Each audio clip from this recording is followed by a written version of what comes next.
A group of mafia bosses sat around more than a dozen coffins, holding a mourning ceremony. Each of them had a tattoo of the sun and moon on their hands. One by one, they silently picked up a handful of dirt and scattered it over the gravestones, because the ones lying in those coffins were all their children.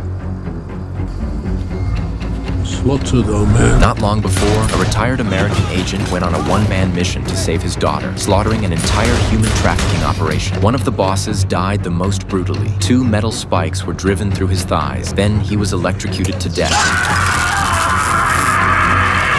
And that boss was the son of the Albanian elder. Devastated by the loss, the elder swore publicly in front of the villagers that he would use the killer's blood to honor his dead family.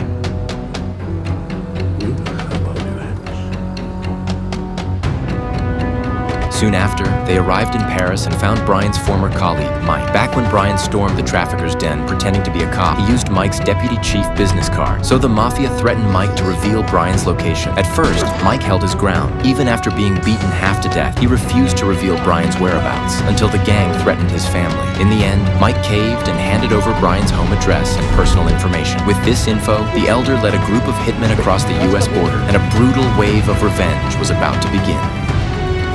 Meanwhile, Brian went to his ex-wife's house to visit their daughter. When the door opened, he saw tears on his ex-wife's face. Brian immediately asked what happened. It turned out her wealthy husband had lost interest in her, and the two were now living separately. She'd grown tired of him and had already begun discussing divorce with her attorney. Seeing how upset she was, Brian suggested the 3 of them take a vacation together to clear their heads. Ever since Brian rescued their daughter alone in Paris, her attitude toward him had completely changed, so she happily agreed to the trip. 3 days later, Brian received a thick envelope from his employer. Inside was a stack of cash. He had just finished a 3-day security detail for a Middle Eastern tycoon. Seeing how big the payment was, Brian couldn't help but smile. With this kind of money, he could take his family on a great vacation. Just as he picked up the phone to call them with the good news, he suddenly heard a familiar voice behind him. Brian turned around and saw his ex-wife and his beloved daughter. They had come to see him. It was the day of their planned vacation, so his ex-wife brought their daughter to the hotel where he worked. Brian was thrilled. He booked a hotel suite for the 2 of them to settle in, then went back to his own room, room 612. The staff quarters were just as luxurious as a hotel suite, and this room was where he kept all his weapons and gear. He opened the closet, took out a suitcase, and unzipped it. Inside were all kinds of weapons and equipment. Since he was going on vacation with his family, he stripped off his gear and body armor. But out of habit, he hid a small phone inside his sock. That single habit is what later allowed him to pull off an incredible comeback.